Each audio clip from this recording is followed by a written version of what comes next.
से आप सब स्वागत करता हूं आप सबका आपके अपने ही चैनल स्टडी बडी में। तो आज के इस वीडियो में हम बात करने वाले हैं जो आज का पेपर हुआ है बीएड नर्सरी जामिया मिलिया इस्लामिया का, उसका पेपर की बात करने वाले हैं जिसका कोड है B24 कोड है। इसका सोल्यूशन के बारे में बात करने वाले हैं। तो इस सबसे पहला पार्ट है। इस पहले पार्ट में मैंने रीजनिंग को पकड़ा है। सबसे पहले आपका रीजनिंग सॉल्व करवा दूं क्योंकि ज़्यादातर बच्चों को रीजनिंग में ही प्रॉब्लम आई होगी। और इस वीडियो को वो भी बच्चे देखे जिन्होंने नर्सरी का दिया नहीं था लेकिन वो बीएड जनरल का दिए, क्योंकि जो रीजनिंग का लेवल है सबका सेम आने वाला है। तो इसमें पहला दिया है कि in the following section one term is the number series is wrong. इसमें से जो रॉन्ग टर्म दिया हुआ उसको आपको खोजना है। Find out the wrong term. इसमें रॉन्ग टर्म कौन सा वो आपको फाइंड करना है। तो देखिए सीरीज यहाँ पर है, यहाँ पर थोड़ा सा कुछ ज़्यादा इसमें ओवर राइटिंग हो गया जिसकी वजह से मैंने सीरीज को फ्रेश सीरीज को लिख लिया है। तो पहला नंबर है 3, 10, 27, 4, 16, 64, 5, 25, 125। तो देखिए यहाँ पर इसको अगर पकड़ेंगे तो 5 यहाँ पर हो गया, यहाँ पर 5 का स्क्वायर हो गया, यहाँ पर 5 का क्यूब हो गया। इसको सेकेंड वाले सीरीज को पकड़े तो 4 हो जाएगा, 4 का स्क्वायर हो जाएगा, 4 का क्यूब हो जाएगा। यहाँ पर हो जाएगा, एक मिनट, 4 का क्यूब हो जाएगा। लेकिन फर्स्ट में देखिए यहाँ 3 है, यहाँ पर 3 का स्क्वायर होना चाहिए। तो यहाँ पर 3 का क्यूब तो मिल रहा है लेकिन 3 का स्क्वायर नहीं मिल रहा है। तो इसका मतलब 10 हमारे पास क्या रॉन्ग टर्म है। तो इसका सी ऑप्शन करेक्ट हो जाएगा। सी इज़ द करेक्ट ऑप्शन, मतलब 10 हो जाएगा। तो ये नेक्स्ट क्वेश्चन की तरफ चलते हैं। Question number 2। तो समझ में आ गया होगा कि ये कुछ ऐसे चल रहा है। सीरीज है एक्स स्क्वायर एक्स क्यूब, मतलब पहला नंबर 3 था, फिर दूसरा नंबर 4 था, फिर तीसरा नंबर 5 था। तो 3 का स्क्वायर 3 का क्यूब, 4 का स्क्वायर 4 का क्यूब, 5 का स्क्वायर 5 का क्यूब हो जाएगा। यहाँ से आंसर इसका मतलब ऑप्शन इसका डी जो बी सी है करेक्ट हो जाएगा, क्योंकि जो 10 है वो रॉन्ग प्लेस्ड है। अब भाई which number will replace the question mark in the following series. तो अब कह रहा है कि इस सीरीज में जो क्वेश्चन मार्क है इसको कौन रिप्लेस करेगा इनमें से। तो आइए पैटर्न खोजते हैं। पैटर्न के लिए सबसे पहले हमने क्या किया है, इस क्वेश्चन को हमने यहाँ पर प्रिंट कर लिया। तो 4 है, फिर उसके बाद 7 है, 12 है, 19 है, 28 है, क्वेश्चन मार्क। यही हमें नंबर बताना है क्या कौन सा नंबर हुआ है। तो रीजनिंग का सबसे पहला आपका मतलब जो भी आपका नंबर से रीजनिंग आया, सबसे पहले आपको सेकेंड टर्म को फर्स्ट टर्म से माइनस करना है, थर्ड टर्म को सेकेंड टर्म से माइनस करना है। सबसे पहले देखना डिफरेंस कितने का आ रहा है। देखिए इनमें डिफरेंस कितने का, इनमें डिफरेंस है +3, इसमें +3 किया गया है। देखिए इसमें कितना किया गया, +5 किया गया। इसमें कितना किया गया, +7। तो अगर आपको नहीं पता है कैसे निकालना है तो सीधे डिफरेंस निकाल लीजिए। 7 - 4 3 आ जाएगा, फिर 12 - 7 इज इक्वल टू 5 आ जाएगा। फिर उसके बाद 19 - 12 निकाल लीजिए, कितना आ जाएगा आपका 7 आ जाएगा। ठीक है। तो देखिए 2 का जितने ऑड नंबर है वो number next odd number add हो रहा है, नेक्स्ट ऑड नंबर ऐड हो रहा है। अब यहाँ देख लीजिए इनका डिफरेंस निकाल लीजिए। तो 28 - 19 तो कितने का आ जाएगा, 9 का आ जाएगा। यहाँ कितना आ जाएगा, 9 का आ जाएगा। तो यहाँ पर 9 आ जाएगा। इसका मतलब अगला नंबर कितना होगा, 11 होगा। अगला नंबर 11, तो 11 इसमें ऐड कर दीजिए, 11 इसमें ऐडअप कर दीजिए। तो 9 + 8 + 1 9 हो जाएगा, और 2 + 1 3 हो जाएगा। तो 39 इज द करेक्ट ऑप्शन। तो सी इज द करेक्ट आंसर हो जाएगा। सी दोनों का सी, फर्स्ट का सी एंड थर्ड का सी है। अब भाई नेक्स्ट चलते हैं। इन अ सर्टेन कोड, एक किसी सर्टेन कोड में इस लेटर को इस वर्ड को इसने इस वर्ड से रिप्लेस कर दिया।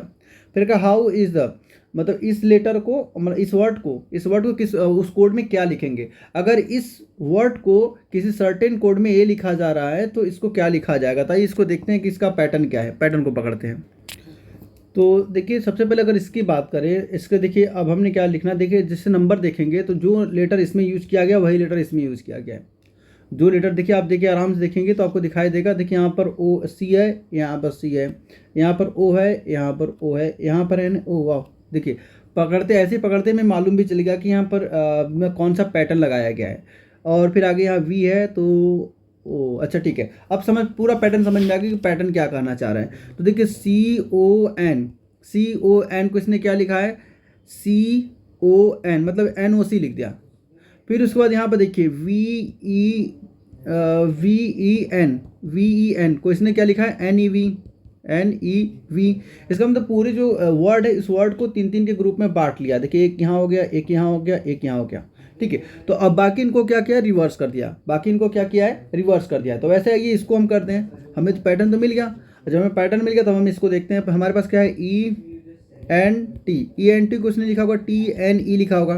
ENT को इसने TNE लिखा होगा। अब देखिए TNE है कहाँ, तो TNE लगभग सब में है, इसमें नहीं है, तो इसको छोड़ दीजिए, तो इसको छोड़ते हैं। अब देखते हैं कि लास्ट में सब में क्या है, लास्ट में सब में अलग अलग है, नहीं सॉरी, इन दोनों में सेम है, बाकी इसमें अलग है, तो हम इसको नहीं पकड़ेंगे। अब हम सेकेंड लेटर चलते हैं। सेकेंड देखिए ROH यहाँ है, ROH यहाँ पर है, ROH यहाँ पर, सॉरी ORH, मतलब ये अलग है। अब यहाँ से हम क्या करेंगे, सेकेंड लेटर को देख लेते हैं। तो देखिए यहाँ पर कितना हो जाएगा, HRO, तो यहाँ पर ORH हो जाएगा। तो देखिए ORH कहाँ कहाँ है, ORH सिर्फ एक ही में मिल रहा है, सिर्फ एक ही में मिल रहा है ORH, तो इसका मतलब ऑप्शन कितना हो जाएगा इसका, option C is the correct. इसका मतलब रीजनिंग का फर्स्ट सेकंड थर्ड तीनों का ऑप्शन CCC है, तीनों का CCC हो जाएगा। बाकी आपको आगे चेक करने की जरूरत नहीं है, क्योंकि हमें यही पर मिल गया। बाकी हमने यहाँ पर इसको कट कैंसिल आउट कर दिया, इसको कैंसिल आउट कर दिया, इसको कैंसिल आउट कर दिया, तो आंसर यही हो गया। लेकिन आपको अगर एश्योरिटी चाहिए, अगर आपको एश्योरिटी चाहिए तो आप आगे भी चेक कर सकते हो। जैसे देखिए अगला नंबर क्या है, अगला नंबर आपका है EMN, तो इसको कितना लिखा होगा, NME, तो देखिए NME भी आएगा, हाँ MEN आ गया, ठीक है। तो यहाँ से देखिए यहाँ आ गया, ठीक है, MEN भी आ गया, तो यहाँ से क्या गया, सी इज द करेक्ट आंसर। तो आई होप समझ में आ गया होगा, पैटर्न समझ में आ गया होगा। अब आई क्वेश्चन नंबर 4 की तरफ चलते हैं। हालांकि क्वेश्चन नंबर 36 है, लेकिन अभी मैं रीजनिंग का जो अभी ज्वाइन किया है, मैं बता दूं कि रीजनिंग का क्वेश्चन मैं करवा रहा हूँ अभी रीजनिंग का, इसके बाद बाकी क्वेश्चन करवाऊंगा, पहले रीजनिंग का हो जाए over. Correct, if child is written as IMOQJ, how is baby written as. तो आइए सबसे पहले क्या करते हैं, चाइल्ड को लिख लेते हैं, CHILD, चाइल्ड के नीचे जो नंबर दिया उसको लिख लीजिए। इसको दूसरे कलर से लिख लेते ताकि एकदम क्लियर हो कि इसके नीचे लिखा गया I, फिर उसके बाद M, फिर उसके बाद O, then Q, then J। अब देखिए C से I तक पहुंची, तो देखिए कितने का डिफरेंस है। C से I तक पहुंची, जब C से I तक जाएंगे तो ABCDEFGHI, तो +6 का आ रहा है, +6, मतलब C में +6 किया गया, तो ये क्या आ गया आपके पास, I मिल गया। फिर H में देखिए कितना प्लस करने पर M मिलेगा, H में कितना प्लस करने पर M मिलेगा, तो HIJKLM, तो +5 करने पर यहाँ पर कितना मिल रहा है, +5 करने पर आ रहा था, इसमें +5 किया गया, +5 किया गया। अब भाई I से O जाइए, जब I से O जाएंगे तो यहाँ पर IJKLMNO, इसमें +6 मिला है। देखिए हमें पैटर्न मिल गया कि पहले में ऑड में जो है +6 हो रहा है, इवन में +5 हो रहा है। अब एक और देख लेते हैं क्या वही यहाँ पर लॉजिक लग रहा है। तो L से Q जाइए, LMNOPQ, तो यहाँ भी +5 आ रहा है, यहाँ भी कितना आ रहा है, +5। इसका मतलब जो ऑड है, ऑड में +6 किया जा रहा है, यहाँ +6 किया गया, यहाँ +6 किया गया, यहाँ +6 किया गया होगा। और जो इवन है, इवन में +5 किया जा रहा है। एक मिनट, देखिए यहाँ पर कितना किया गया, तो सेम यही पैटर्न हम किस में लगाते हैं, बेबी में लगाते हैं। तो आइए बेबी को पहले लिख लेते हैं, BABY।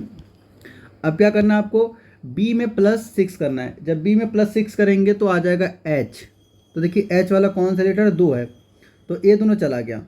अब आपको कौन सा लेटर खोजना है, देखिए दोनों में लास्ट में JJ है तो मत खोजिए इसको, देखिए FF है तो मत खोजिए उसको। अब सीधे चलिए थर्ड लेटर पर, थर्ड लेटर में जल्दी से आ जाएगा। तो यहाँ पर है H, यहाँ पर है G, तो थर्ड लेटर देखिए यहाँ पर B, तो B में कितना हमें क्या ऐड करना है, देखिए ऑड प्लेस पर, इसका मतलब +6 ऐड करना, तो यहाँ भी H ही आएगा। तो यहाँ से कितना हो जाएगा, A is the correct answer. तो यहाँ से मैं तो आंसर मिल गया, लेकिन अगर आपको एश्योर होना है कि आपको देखना है कि क्या आपने जो किया है वो सही है, तो आप क्या कर सकते हैं, अब इसको अगला भी लिख सकते हैं। अब A में 5 ऐड कीजिए तो क्या मिल जाएगा, F मिल जाएगा।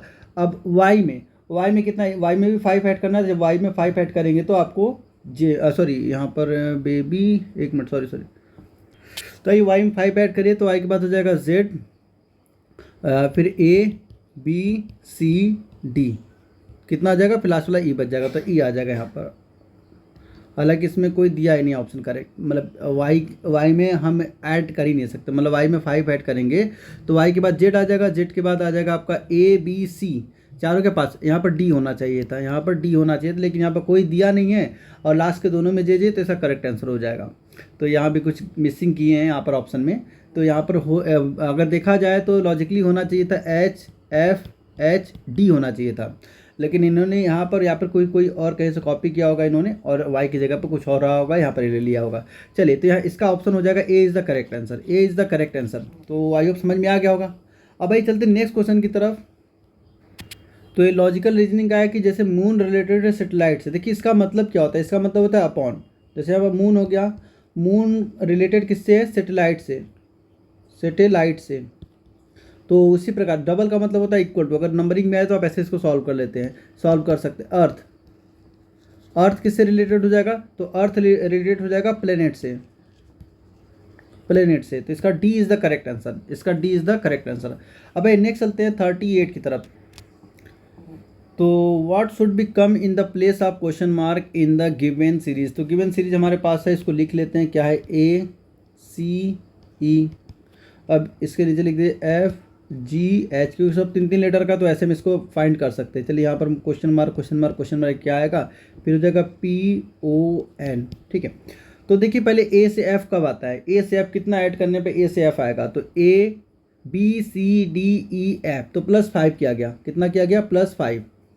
अब इसमें आइए सी से जी तक पहुँचे, सी, फिर डी ई एफ जी, इसका मतलब +4 किया गया।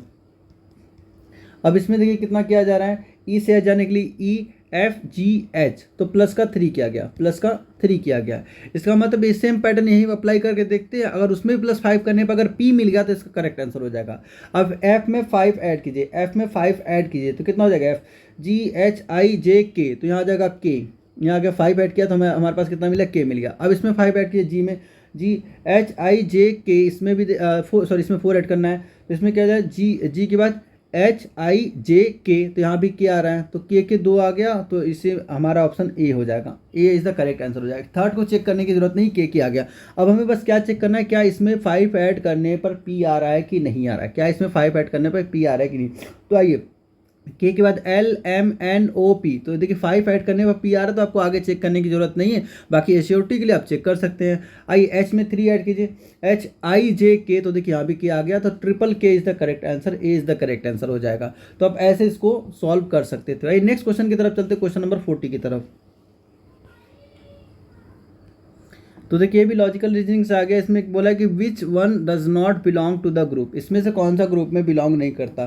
तो रन हो गया, फिजिकल हो गया, वॉक हो गया, फिजिकल हो गया, जंप भी हम फिजिकल करते हैं, लेकिन जो थिंकिंग है उसको तो हम बैठे बैठे सोचते हैं, मतलब कुछ बैठे चलते कभी भी सोच सकते हैं, तो ये हमारे पास क्या अब्स्ट्रैक्ट हो गया। तो बाकी हमारे पास क्या है, सब फिजिकल एक्टिविटी है, बाकी थिंकिंग फिजिकल एक्टिविटी नहीं है, तो इसका C is the correct answer, C is the correct answer हो जाएगा। अब नेक्स्ट चलते हैं, which one does not belong to the group. Same वही क्वेश्चन ऊपर वाले की तरफ ही है। तो गन, राइफल, पिस्टल, अस्वाड, ये तलवार है, बाकी सब क्या है, बाकी गन के पार्ट्स है, तो इसलिए इसका D is the correct answer, इसका डी करेक्ट हो जाएगा। अब सेकेंड पूछा है कि विच of the following word will come fourth in the English dictionary. अब इसमें से कौन चौथे प्लेस पर आएगा, तो हम क्या करते हैं, इंग्लिश डिक्शनरी में जो पहले आता है अल्फ़ाबेट से पहले लिखते हैं, तो सब में एफ एफ एफ आया है, तो सब में एफ एफ एफ रहने दो, चारों में एफ एफ एफ है। तो देखिए अब उसके बाद क्या है, ए आएगा, तो ए नंबर पे ए हो जाएगा, बाकी इसमें तीनों में ए आ जाएगा, तो ए बाकी इसमें फर्स्ट सेकंड थर्ड कुछ होगा उससे मतलब नहीं, लेकिन क्वेश्चन में पूछा था फोर्थ कौन आएगा, तो फोर्थ हमारे पास बी आ जाएगा, क्योंकि ओ आ रहा है, बी में ओ आ रहा है। ओ कब आएगा, जब ए वाली सीरीज कंप्लीट हो जाएगी, फिर उसके बाद बी वाली, फिर सी वाली, देन लास्ट में ओ वाली आएगी। तो इसलिए हमें आगे बढ़ना नहीं, क्योंकि सब में यहाँ पर ए गिवन है, यहाँ भी ए गिवन है, यहाँ भी ए गिवन है, क्योंकि ये दोनों फॉल्स हो गया, फैथफुली हो गया और फैलिबल हो गया, ये सब पहले लिखे जाएंगे फॉलो से, ये सब पहले आ जाएंगे फॉलो से, तो इसलिए B is the correct answer. अब नेक्स्ट चलते हैं 42 पर। इसमें बोला कि P mean add to, P mean add to, V mean multiply, मतलब पी को इसने चेंज किया है ऐड में, प्लस में, वी मीन्स मल्टीप्लाई, तो वी को इसने मल्टीप्लाई कर दिया है, और एम मीन्स माइनस, मतलब सब्ट्रैक्शन, तो एम को इसने माइनस कर दिया है, सब्ट्रैक्शन, और एल मीन्स डिवाइड, तो और एल को इसने डिवाइड से डिनोट किया है, एल को इसने डिवाइड से डिनोट किया है। तो उस क्वेश्चन में इसका आंसर पूछा है कि बॉडोमास से, मतलब इसका आंसर पूछा है क्या होगा, तो बॉडोमास से सॉल्व होगा। तो इसमें देखिए कितना हो जाएगा 30, फिर उसके बाद एल पूछा था, एल मतलब डिवाइड बाई 2, 30 डिवाइड बाई 2, फिर उसके बाद देखिए डिवाइड को आप कन्वर्ट कर सकते हैं मल्टीप्लाई में, तो ये अपॉन में चला है, तो उसको बाद में, तो डिवाइड को हम क्या करते हैं, क्योंकि कभी बहुत सारे बच्चों को दिखता भी नहीं है, कि डिवाइड में जो डॉट है छूट जाता है तो माइनस दिखता है, तो अब हम क्या करेंगे, डिवाइड को हमने कन्वर्ट करेंगे मल्टीप्लाई में, तो ये चला जाएगा डिवाइड में, ठीक है, 1/2 हो जाएगा। अब पी मीन्स क्या है, पी मीन्स प्लस है, तो पी को हमने प्लस कर दिया, और फिर यहाँ से 3 हो जाएगा, p के बाद 3 है तो हमने 3 लगा दिया। फिर उसके बाद p के बाद v है, v मतलब होता है मल्टीप्लाई, तो मल्टीप्लाई कर दिया हमने, यहाँ 6 लिख दिया हमने। फिर m मतलब माइनस, तो माइनस लगा दिया और 5 लिख दिया। तो देखिए यहाँ इसको कट कीजिए तो कितना हो जाएगा, 15 आ जाएगा। अब प्लस इन दोनों को मल्टीप्लाई कीजिए तो कितना हो जाएगा, 18 हो जाएगा, और माइनस का 5। अब इसमें माइनस देखिए, इसमें 15 माइनस 5 करेंगे तो 10 आ जाएगा, 10 प्लस 18 इज इक्वल टू 28। हालांकि बड़ो मास में माइनस सबसे लास्ट में करते हैं, लेकिन जब माइनस प्लस ही खाली बच गया तो हम किसी को पहले किसी को बाद में कर सकते हैं, कोई दिक्कत वाली बात नहीं। तो 28 is the correct answer, B is the correct answer. अब एक क्वेश्चन नंबर 43 की तरफ चलते हैं। तो क्वेश्चन नंबर 34 की तरफ चलते हैं। क्वेश्चन नंबर 34 में क्या बोला है कि Ravi want to go to the university, he started from his home, अपने होम से वो स्टार्ट कर रहा है, और विच इज़ द ईस्ट, और ईस्ट के डायरेक्शन में से। देखिए यहाँ पर इन्होंने डायरेक्शन पहले बना रखा है, तो मैं इन्हीं का डायरेक्शन का यूज़ कर रहा हूँ। यहाँ पर आपका ईस्ट हो जाएगा, ये आपका वेस्ट हो जाएगा, ऊपर नॉर्थ, नीचे साउथ। ठीक है, ये साउथ हो गया। तो इसका मतलब ये होम है, यहाँ पर इसका होम है, यहाँ पर इसका होम है, यहाँ से चलना स्टार्ट किया। और किस डायरेक्शन में चल रहा, home which is the east direction, and come to the cross, come to the crossing. अब क्रॉसिंग पर आ रहा है, यहाँ पर मतलब एक क्रॉसिंग हो गया, एक कम टू द क्रॉसिंग, इस क्रॉसिंग पर आ रहा है। फिर the road to the left end, अब रोड कहाँ है, लेफ्ट इंड पर रोड है। इन द थिएटर, तो थिएटर क्या हो जाएगा, तो ये हमारे पास लेफ्ट इंड पर है, तो इसका मतलब ये यहाँ पर थिएटर हो जाएगा, यहाँ पर टीएस, हम टीएस से रिप्रेजेंट कर रहे हैं, थिएटर हो जाएगा। ठीक है, यहाँ पर साउथ पर थिएटर है। फिर उसके बाद क्या बोला है इसने, state ahead in the hospital, और हॉस्पिटल देखिए, अब स्ट्रेट सीधे जा रहा है, मतलब स्ट्रेट जा रहा है, सीधे जा रहा है तो हॉस्पिटल मिला है, और लेफ्ट इंड पर जा रहा है तो थिएटर मिला है। लेफ्ट इंड पर गया तो थिएटर मिला, स्ट्रेट गया तो हॉस्पिटल मिल गया। हॉस्पिटल को हमने HO से रिप्रेजेंट कर लिया कि HO मतलब हॉस्पिटल हो गया। ठीक है, और फिर उसके बाद आगे इसने क्या बोला है, इन विच डायरेक्शन द यूनिवर्सिटी, अब किस डायरेक्शन में यूनिवर्सिटी है, किस डायरेक्शन में यूनिवर्सिटी है। अब सब क्रॉसिंग की जब बात किया है, क्रॉसिंग के लेफ्ट हैंड पर क्या हो जाएगा, इसका हो जाएगा थिएटर, और स्टेट पर हॉस्पिटल है, तो यहाँ पर क्या हो जाएगा, यूनिवर्सिटी हो जाएगा, यूनिवर्सिटी हो जाएगा। ठीक है, तो north is the correct answer, north is the correct answer, A is the correct answer, north हो जाएगा। एक बार फिर से समझ लीजिए, एक बार फिर से इसने क्या बोला क्वेश्चन में बोला कि रवि जो है अपने घर से चलना स्टार्ट करता है, जो कि ईस्ट में है, तो ये इसका होम है, यहाँ चलना स्टार्ट करता है, और आता है क्रॉसिंग पर, क्रॉसिंग के लेफ्ट हैंड पर यहाँ से चलना स्टार्ट किया तो लेफ्ट हैंड इधर हो जाएगा। लेफ्ट हैंड के इंड पर क्या है, थिएटर है, और स्ट्रेट पर हॉस्पिटल है, तो पूछ रहा है कि यूनिवर्सिटी किस डायरेक्शन में है, तो यूनिवर्सिटी हो जाएगा नॉर्थ में, तो नॉर्थ में यूनिवर्सिटी, इधर यूनिवर्सिटी हो जाएगा। तो एक north is the correct answer, north is the correct answer. अब नेक्स्ट चलते हैं क्वेश्चन नंबर 44 की तरफ। अब इसमें क्वेश्चन बोला है कि यू गो नॉर्थ, अब नॉर्थ की तरफ जाओ, तो हमने नॉर्थ की तरफ चलने स्टार्ट किया, ये हमने नॉर्थ की तरफ गया। ठीक है, हमने नॉर्थ की तरफ गया। फिर उसने बोला है कि देन टर्न राइट, अब नॉर्थ की तरफ गए तो राइट इसका इधर हो जाएगा, राइट टर्न किया। फिर उसके बाद बोला है उसने देन टर्न राइट अगेन, अब इसका राइट इधर हो जाएगा, then turn right again, and then go the left. अब इसके बाद क्या बोला, लेफ्ट की तरफ जाना, तो लेफ्ट इसका इधर हो जाएगा, ठीक है, लेफ्ट इधर हो गया। फिर उसके बाद इसने क्या बोला है, इसके बाद इसने बोला है कि देन ही गो लेफ्ट, अब लेफ्ट हो गया। In which direction you are now, तो अब आप किस डायरेक्शन में, आप खुद देख के बता सकते हैं किस डायरेक्शन में। चलिए मैं 2 सेकंड का पॉज देता हूँ, आप बताइए किस डायरेक्शन में आप है, देख के बताइए। तो सभी का आंसर आ गया, आंसर क्या हो जाएगा, ईस्ट। ठीक है, क्योंकि यहाँ ऊपर देखिए मेंशन है नॉर्थ साउथ ईस्ट वेस्ट, तो अभी देखिए किस डायरेक्शन में, इस डायरेक्शन में है, तो आपका क्या हो जाएगा, east is the correct answer. इसका मतलब D is the correct answer, अब ये आते 45 की तरफ। D is the taller than C and E, तो डी टॉलर है तो हमने डी बना दिया, डी इज द टॉलर हो गया किससे, एक सी से एंड ई से, दोनों से टॉलर है। लेकिन बोला कि A is not as tall as E, तो ए मतलब हमारे पास ई भी टॉलर हो गया ए से, क्योंकि बोला कि ए उतना टॉलर नहीं जितना कि ई है। सी इज टॉलर देन ए, और सी टॉलर किससे, ए से, सी टॉलर है ए से। ठीक है, अब फिर उसके बोला कि D is not as tall as B, तो बी जितना है उतना डी नहीं है, तो इसका मतलब बी ग्रेटर देन डी हो जाएगा। ठीक है, बोला D is not as tall as B, who is the tallest among, तो इसमें से सबसे ज़्यादा टॉलेस्ट कौन है, तो देखिए डी जो किससे बड़ा है, अब इस टोटल सीरीज को एक में कन्वर्ट कीजिए, एक सीरीज में कन्वर्ट कीजिए। देखिए बी यहाँ पर डी किससे बड़ा है, सी से और ई से। तो हमारे पास सबसे बड़ा यहाँ कौन हो गया, बी सबसे बड़ा हो गया, बी सबसे टॉलेस्ट हो गया, क्योंकि बी डी से बड़ा है और डी इन सबसे बड़ा है। और उससे टॉलेस्ट कितना हो जाएगा, डी हो जाएगा। उससे टॉलेस्ट कितना हो गया, ए डी हो गया।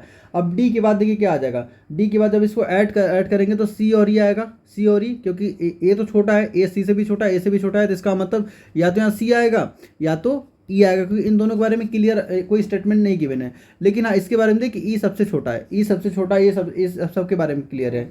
लेकिन इसमें क्वेश्चन में टॉलेस्ट पूछा है, लेकिन नेक्स्ट टू टॉलेस्ट मतलब सेकेंड टॉलेस्ट कौन है, नेक्स्ट टू टॉलेस्ट, इसको याद रखिएगा। कुछ लोग बी देख के कि बी सबसे टॉलेस्ट है, बी पर टिक करके चले आएंगे, जो कि गलत है, क्योंकि यार नेक्स्ट टू टॉलेस्ट मतलब सेकेंड टॉलेस्ट बोला है। सेकेंड टॉलेस्ट कितना हो जाएगा, D, D is the correct answer, D is the correct answer.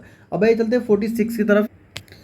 तो क्वेश्चन नंबर 46 की तरफ आते हैं। 46 में क्या बोला है, 46 में बोला है कि A P R X S and Z are sitting in a row, S and Z are centre. तो एस और जेड को सेंटर बोला, तो एस हो गया और जेड हो गया, ये दोनों सेंटर में है। फिर उसके बाद बोला है कि and A and P R at the end. तो मतलब ए और पी, देखिए या तो ए इधर होगा, पी इधर होगा, या तो ए इधर होगा, पी इधर होगा। किस एंड पर ये क्लियर नहीं किया है, लेकिन हाँ एंड पर दोनों बैठे हैं बंदे, चलिए हमने एंड पर बैठा दिया। फिर R is sitting on the left of A, R को लेफ्ट, ए के लेफ्ट में, आर क्या है, ए के लेफ्ट में है, तो ए के लेफ्ट में किधर हो जाएगा।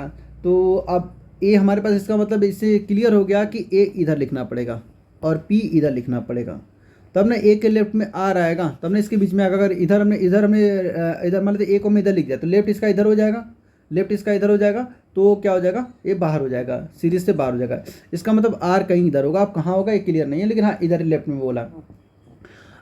फिर उसके बाद बोला है then who is the sitting on the right of P. तो पी के राइट में कौन सीट किया हुआ है, पी के राइट में। देखिए अब कौन सा लेटर बच गया, ए इधर हो गया बंदा, ए इधर बच गया, तो कौन सा बच गया है आपका, एक्स बच गया है, एक्स आपका बच गया, तो x is the correct answer, D is the correct answer हो जाएगा यहाँ पर। ठीक है, बहुत ईजी क्वेश्चन है। आइए नेक्स्ट चलते हैं।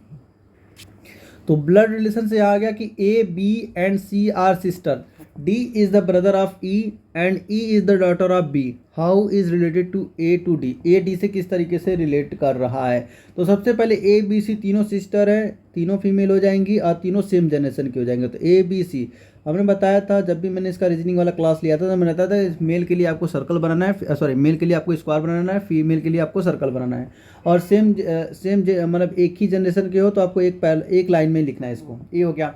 अब आगे बोला है कि D is the brother of E, D is the brother of E.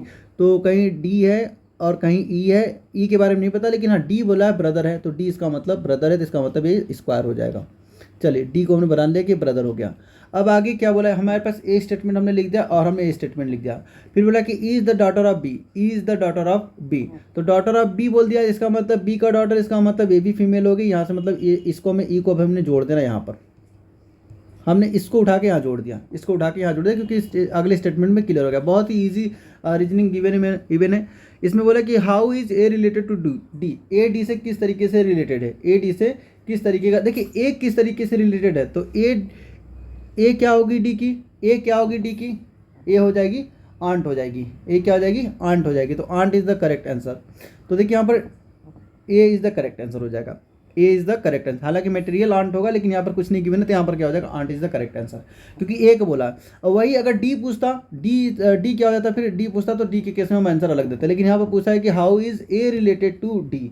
तो ए की तरफ से देखना है हमें, रिलेशन कहाँ देखना है, ए से डी की तरफ देखना है, तो ए इज द करेक्ट आंसर हो जाएगा।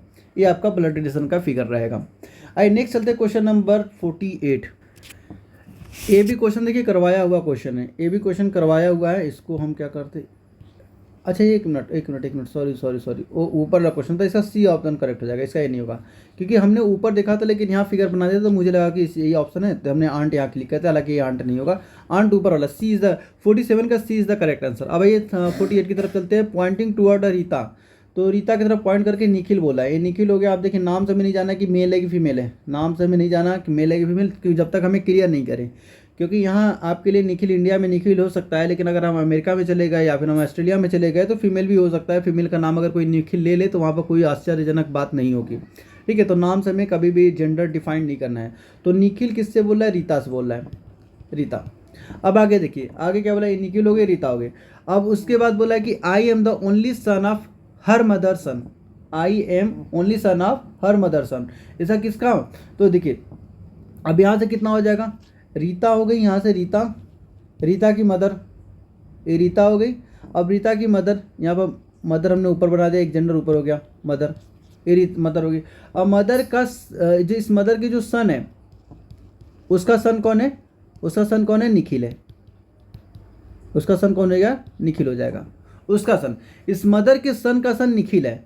तो अब हमें क्या बोला है कि how is Rita related to Nikhil. तो यहाँ से ये दोनों भाई बहन हो गए, यहाँ से ये दोनों भाई बहन हो गए, क्योंकि ये इसकी मदर है और इसकी मदर है, तो भाई बहन हो गए। तो अब एक किससे हो जाएगी, इसका रिलेशन कितना हो जाएगा, आंट की तरह हो जाएगा। तो मतलब 47 और 40 दोनों का आंसर सी ए हो, मतलब आंट होगा। उसमें सी में आंट दिया हुआ है, यहाँ पर बी ए में आंट गिवन है, तो दोनों का आंट आंट हो जाएगा। अब नेक्स्ट चलते हैं 49, ए भी क्वेश्चन करवाया हुआ ही क्वेश्चन।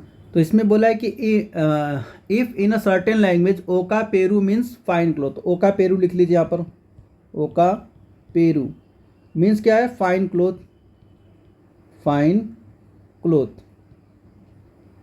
चलिए फाइन क्लोथ लिख लिया। फिर उसके बाद बोला है कि मेटालिसा, मेटालिसा लिख लेते हैं, मेटालिसा, मेटालिसा मीन्स क्या बोला है, clear, clear water, clear water. और फिर उससे बोला है कि डोना लिसा पेरू, भाई डोना लिसा पेरू, डोना लिसा पेरू। तो देखिए पेरू वर्ड यहाँ पर आ गया है, पेरू वर्ड यहाँ पर भी आया है, ठीक है। अच्छा इसका पहले मीन लिख लेते हैं, fine clear weather, fine clear, एक minute, clear weather, clear weather. तो पेरू यहाँ गया, पेरू यहाँ, तो यहाँ पर फाइन है और यहाँ पर भी फाइन है, इसका मतलब पेरू तो फाइन के लिए हो गया, पेरू क्या हो गया, फाइन वर्ड के लिए हो गया। चलिए ये फाइन हो गया। चलिए फिर उसके बाद और आते हैं यहाँ मेटालिसा, यहाँ भी है मेटालिसा, यहाँ भी है। अब क्लियर यहाँ वर्ड लिखा हुआ है, यानी इसका मतलब लिसा के लिए क्लियर है, लिसा के लिए क्लियर है, तो इसका मतलब लिसा यहाँ भी है और क्लियर वर्ड क्लियर के लिए, मतलब लिसा वर्ड क्लियर के लिए दिख गया। अब फिर इसका मतलब डोना जो बच गया, डोना, जो डोना बचा है, डोना मतलब क्या है, वेदर है, डोना मतलब वेदर, यहाँ पर डोना दिया, तो B is the correct answer, B is the correct answer. तो ये नेक्स्ट क्वेश्चन की तरफ चलते हैं। नेक्स्ट क्वेश्चन, चलिए इसको इरेज करते हैं, फिर नेक्स्ट क्वेश्चन की तरफ चलते हैं।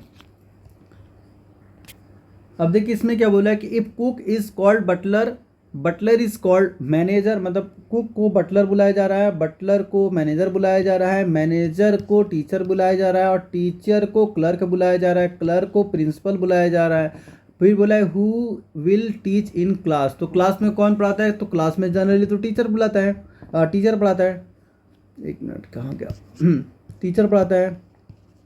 अब जब टीचर पढ़ाता है तो टीचर को क्या बुलाया गया है, टीचर को क्लर्क बुलाया गया, इसका मतलब कौन पढ़ा रहा है, क्लर्क पढ़ा रहा है, तो B is the correct answer, B is the correct answer. भाई नेक्स्ट क्वेश्चन चलते हैं। देखिए यहाँ पर है कि in following question there are two statement labelled as assertion and reason, assertion के लिए आर से दिखाया गया, रीजन के लिए सॉरी एसर्शन के लिए ए से दिखाया गया और रीजन के लिए आर से मार्क किया गया है। Mark with the answer as per the option provided below the statement. तो एसर्शन ने बोला है कि plaster of Paris is use by the doctor for the setting fracture bone, जो हमारा बोन टूट जाता है, फ्रैक्चर हो जाता है, तो उसे हम क्या करते हैं, प्लास्टर ऑफ पेरिस से उसे फिक्स करते हैं। फिर रीजन क्या बोला है कि when plaster of Paris is mix with the water, जब वाटर के साथ मिला, पहले वैसे तो होता है थोड़ा सा मतलब सॉफ्ट होता है, लेकिन जैसे हम पानी मिलाते हैं बहुत ज़्यादा हार्ड हो जाता है वो। Apply around the fracture limb it set into the hard mass, तो इसमें एक हार्ड मास बन जाता है, जो कि जैसे किसी का हाथ अगर फ्रैक्चर हो गया तो उसके ऊपर जो वाइट वाइट कलर का लगा होता है उसे प्लास्टर ऑफ पेरिस बोलते हैं। वाटर के कांटेक्ट में आते ही काफ़ी हार्ड हो जाता है। तो इसका एसर्शन भी ट्रू है और रीजन भी ट्रू है और इसका एक्सप्लेनेशन भी करेक्ट गिवन है, तो इसका मतलब क्या हो जाएगा, A is the correct. Both A and R true and R is the correct explanation of A, तो इसका A is the correct answer हो जाएगा। ये 42 की तरफ चलते हैं, 42 सॉरी हाँ 52। देखिए इसमें क्या बोल रहा है कि which of the given statement is are sufficient to answer the given question, how is Monique related to Nisha. तो मोनिक किस तरीके निशा से किस तरीके से रिलेटेड है और ये आपको कौन सही सटीक आंसर दे रहा है। पहला, Manik is the only son of Nisha mother in law, या फिर Ritu is the Manik's only sister. तो देखिए पहले जो स्टेटमेंट्स हमें क्या मालूम चला, पहले स्टेटमेंट्स हमें ये मालूम चल रहा है कि जो मणिक है वो जो निशा की जो सास है, मदर इन लॉ सास है, उसके इकलौती पुत्र यानी मणिक जो है निशा की क्या है, पति है। मणिक क्या है, निशा का पति है। तो यहाँ से हमें पहले से स्टेटमेंट ये मालूम चल रहा है कि जो मणिक है वो निशा का पति है, हस्बैंड है। और सेकेंड स्टेटमेंट से हमें कुछ क्लियर नहीं हो रहा है, Ritu is the Manik only sister. तो रितु यहाँ तो वर्ड आया नहीं, रितु और ऊपर आया नहीं है। अब मणिक और निशा के बीच में रिलेशन पूछ रहा है, तो यहाँ पर रितु कुछ है नहीं, खाली मणिक के बारे में बताया गया है और रितु के बारे में और कहीं ऑप्शन नहीं गिवन। इसका मतलब इससे कुछ कंक्लूजन नहीं निकल रहा है। लेकिन पहले वाले स्टेटमेंट से हमें ये क्लियर हो जा रहा है, कि मणिक क्या है, वो हस्बैंड है किसका, निशा का। तो only A is the correct answer हो जाएगा। तो क्लियर हो गया क्वेश्चन। एक बार फिर से देख लेते हैं इसमें क्या बोला है कि how is Manik related to Nisha. Manik Nisha से किस तरीके से रिलेटेड है। इसमें बोला है कि Manik is the only son of Nisha's mother in law. ठीक है, इसका मतलब जो पहले से क्लियर हो गया कि जो मणिक है वो क्या है, निशा का हस्बैंड है। मणिक निशा का हस्बैंड है। तो ये बाकी इसमें रितु कहीं यूज नहीं किया गया, इसलिए इसे स्टेटमेंट करेक्ट नहीं मिला है। आइए 53 की तरफ चलते हैं। Choose the group of letter which is different from other. इसमें देखना है इसमें डिफरेंट कौन है। इसमें जो भी हमारे पास 4 ग्रुप गिवन है, 4 ग्रुप में कौन सा डिफरेंट है। अब देखिए इसमें क्या है, इसमें बी डी है, बी के बाद सी आता है, देन डी आता है, मतलब ये फॉरवर्ड में है, ये फॉरवर्ड में है। चलिए आई के बाद जे आता है, फिर के आता है, तो ये भी फॉरवर्ड में है। तो इसका मतलब यहाँ पे एक का लेटर का है। अब पी और एन में देखिए, तो पहले एन आता है देन पी आता है, इसका मतलब ये रिवर्स लिखा गया, तो ये मतलब ग्रुप में नहीं है। अब आते हैं हम अगला देखते हैं, एस टी यू। तो इसके भी देखिए एक फॉरवर्ड में है, तो मतलब ये सब फॉरवर्ड में लिखा गया और एक लेटर को स्किप करके लिखा गया है, बीच में एक लेटर को स्किप करके लिखा गया, लेकिन जो पी एन है उसको रिवर्स में लिखा गया है। और इसमें डिफरेंट बोला था, तो इसका मतलब option C is the correct हो जाएगा यहाँ से। अब नेक्स्ट चलते हैं क्वेश्चन नंबर 54 की तरफ आइए। इस क्वेश्चन को देखकर जो ग्रुप वाले मेंबर है उनको तो मुंह में पानी आ गया होगा, क्योंकि क्वेश्चन करवाया हुआ क्वेश्चन है। रीजनिंग में भी मैं दिया था, मतलब जो क्विज लेता उसमें भी दिया था, और बाकी जो लाइव क्लास लिया था उसमें भी करवाया हुआ क्वेश्चन है। इसमें क्या है कि एफ ए जी, चलिए आइए लिख लेते हैं,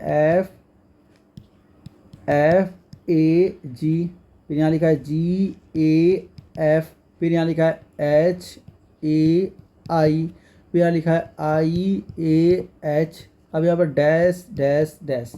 तो किस हिसाब से पैटर्न बन रहा है, देखिए एफ के बाद जी आता है, जी के बाद एच आता है, एच के बाद आई आता है, आई के बाद जी आ जाएगा, आई के बाद क्या आ जाएगा, जी आ जाएगा।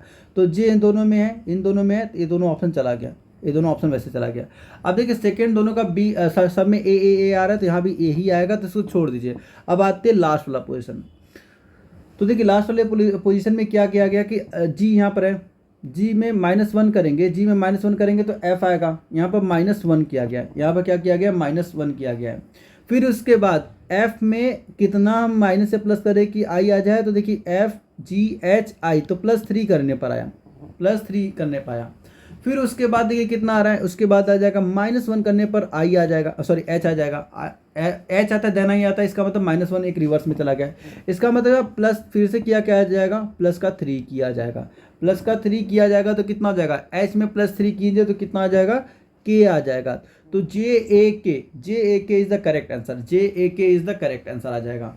तो बाकी मिडल वाला देखिए सब में सेम है, इसलिए मिडल वाला कोई चेक नहीं करना, फर्स्ट वाला या लास्ट वाला चेक करना। इसमें सब में +1 किया गया, यहाँ पर -1 +3 -1 किया गया है, तो यहाँ से आपका ये आंसर आ जाएगा।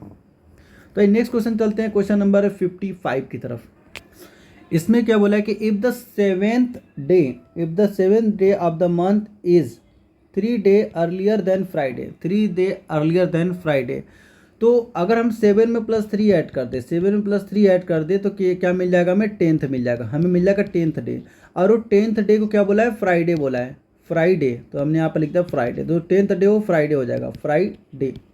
क्योंकि क्या बोला है कि 7th day of the month is 3 day earlier than, 3 दिन पहले क्या है वो फ्राइडे है। तो हमने इसमें 3 ऐड कर दिया है 7th में, तो हमें क्या मिल गया, 10th मिल रहा, 10th डे फ्राइडे है, 10th डे फ्राइडे है। तो 10th डे फ्राइडे, तो अगला फ्राइडे कब आएगा, अगला फ्राइडे तब आएगा जब इसमें हम 7th ऐड कर देंगे, जब इसमें 7th ऐड कर देंगे 17, मतलब पहला 10th डे को फ्राइडे होगा, फिर 17 को क्या हो जाएगा, फ्राइडे हो जाएगा, फ्राइडे हो जाएगा। जब 3 और 10th और 7th को फ्राइडे, तो इसने बोला है कि 19th को कौन सा डे पड़ेगा, 19th को कौन सा डे पड़ेगा, तो 18th को पड़ जाएगा, फ्राइडे के बाद आता है सैटरडे, तो सैटरडे हो जाएगा, फिर 19 को क्या हो जाएगा, संडे हो जाएगा, तो ये Sunday, Sunday is the correct answer, तो इसका हो जाएगा A is the correct answer. ठीक है, ए इज द करेक्ट आंसर। आइए 56 की तरफ चलते हैं। 56 में क्या बोला है, तो इसमें बोला है कि in a following question a word has been given, एक वर्ड गिवन है जो कि यहाँ पर दिया है कंस्ट्रक्शन, कंस्ट्रक्शन एक वर्ड गिवन है, और फिर बोला कि follow by the 4 other word, और यहाँ पर ये 4 अदर वर्ड गिवन है, one which can not be form by using the letter of the given word, find that word. हमें वो वर्ड फाइंड करना है जिससे मैंने, जो कि कंस्ट्रक्शन से नहीं बनाया, मेरा कंस्ट्रक्शन में जितने लेटर आए उस लेटर को यूज करके इसने 4 लेटर बनाया है। अब हमें ये बताना है कि उनमें से वो चौथा लेटर कौन सा नहीं है। तो देखिए पहला है आपका एस, देखिए आप कुछ नहीं करना, बस आपको मिला देना कि इसमें जितने लेटर क्या उसमें यही लेटर है, इसमें जो लेटर क्या इसमें वही लेटर है, इसमें जो लेटर क्या उसमें यही है, इसमें जो लेटर क्या उसमें यही है। अगर सब में सेम मिल गया तो हो जाएगा, नहीं मिलेगा तो नहीं। तो देखिए अब जब ध्यान से देखेंगे तो यहाँ पर आ रहा है ए, यहाँ पे क्या आ रहा है ए, और ए इसमें ऊपर कहीं नहीं लिखा है, ए इसमें ऊपर कहीं नहीं, इसका मतलब जो क्वेश्चन है ए नहीं होगा, ये जो क्वेश्चन ए हो जाएगा आपका करेक्ट हो जाएगा, क्योंकि क्वेश्चन जो है ये आपका कंस्ट्रक्शन से मिलकर नहीं बना है, कंस्ट्रक्शन वाले लेटर से नहीं बना, तो इसका option D is the correct answer हो जाएगा। अब भाई इसको चलते क्वेश्चन नंबर आपका 57 की तरफ। अब इसमें देखिए क्या है, arrange the following in the meaningful sequence, तो हमें मीनिंगफुल सीक्वेंस में इसको अरेंज करना है। पहला हमारे पास फ्रेज है, फिर लेटर है, वर्ड है, सेंटेंस है। तो सबसे छोटा यूनिट क्या होता है, लेटर, सबसे छोटा क्या होता है, letter, A B C D को लेटर बोलते थे, लेटर हो जाएगा लेटर। तो यानी लेटर 2 नंबर पहले पर आना चाहिए, तो 2 नंबर कहाँ कहाँ पहले पर है, सी और डी में, तो इनको देखना है नहीं, इनको वैसे ही कट कर देना है। अब देखना है देखिए दोनों का थर्ड प्लेस इक्वल है, तो यानी इसका थर्ड को भी चेक करने की जरूरत नहीं, थर्ड डायरेक्ट आ जाएगा वर्ड, क्योंकि लेटर से क्या बनता है, वर्ड बनता है, तो लेटर से वर्ड बन जाएगा। अब देखना है वर्ड के बाद क्या बनता है, वन फ्रेज बनता है, या फिर लेटर के बाद सीधे वर्ड के बाद सीधे हम सेंटेंस बनाते हैं। तो देखिए सेंटेंस एक बड़ा हो गया, फ्रेज एक छोटा हो गया, फ्रेज छोटा है, यानी एक तरीके से भी बोल सकते हैं कि phrase is the subset of sentence, तो सेंटेंस का सबसेट क्या हो जाएगा, फ्रेज हो जाएगा, तो इसका 1 आ जाएगा, 3 के बाद 1 आ जाएगा, देन इसके बाद फ्रेज से मिलकर क्या बनता है, सेंटेंस बनता है। तो इसका हो जाएगा जो करेक्ट आंसर हो जाएगा 2 3 1 4 में एक क्या हो जाएगा, मीनिंगफुल सीक्वेंस होगा। तो कौन सा सीक्वेंस होगा, 2 3 1 4, तो इसका C is the correct answer, C is the correct answer हो जाएगा। अब ये क्वेश्चन नंबर 58 की तरफ चलते हैं। सेम ऊपर वाले क्वेश्चन की तरफ है, arrange the following word in the meaningful order. तो इसमें मीनिंगफुल ऑर्डर में मैं इसको अरेंज करना है, जैसे ऊपर हमने अरेंज किया था। पहला रेन है, मानसून है, रेस्क्यू है, फ्लड है, शेल्टर है। तो सबसे पहले क्या होगा, सबसे पहले मानसून बनता है, सबसे पहले मानसून बनता है, तभी तो उसके बाद रेन आता है। जब पहले मानसून बनेगा देन रेन आएगा, तो पहले हो जाएगा 2 देन हो जाएगा 1, तो 2 और 1 पहले में दिया, बाकी कहीं 2 नहीं गिवन है, तो आपको आगे चेक करने की जरूरत नहीं है, सीधे ऑप्शन हो जाएगा। लेकिन अपनी एश्योरिटी के लिए चेक करना है तो आप चेक कर सकते हैं, सबसे पहले मानसून आता है तो हो जाएगा 2, फिर उसके बाद रेन आता है, जब रेन ज़्यादा बारिश हो जाएगी तो क्या आ जाएगा, तो फ्लड आएगा तो हो जाएगा 4, जब फ्लड आएगा तो उन्हें रेस्क्यू किया जाएगा तो हो जाएगा 3rd, फिर रेस्क्यू करके उन्हें शेल्टर में पहुंचाया जाएगा तो 5 आ जाएगा। तो देखो 2 1 4 3 5, 2 1 4 3 5, इसका B is the correct answer. अब नेक्स्ट चलते हैं, जो कि ये भी क्वेश्चन करवाया हुआ क्वेश्चन है, ये भी क्वेश्चन करवाया हुआ है। सबसे अच्छा ट्रिक मैंने इसका बताया था कि Rohan rank 7th from the top, तो टॉप से 7th, मतलब यहाँ से 7th प्लेस पर रोहन है, 7 मतलब ये रोहन हो गया जिसका प्लेस कितना 7th है।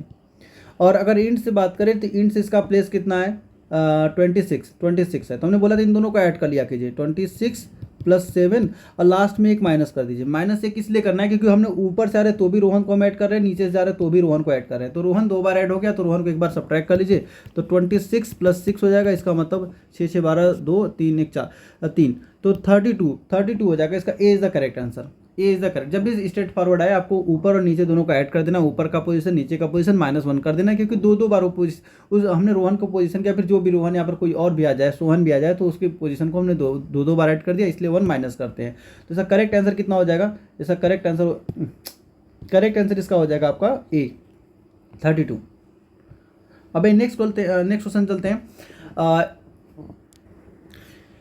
If each of the odd digit in the number, तो ऑड डिजिट नंबर में देखिए ऑड डिजिट नंबर कौन सा है, देखिए इसने बोला कि ऑड डिजिट नंबर, तो ऑड कौन सा है, 5 है 3 है, 5 और 3, ठीक है।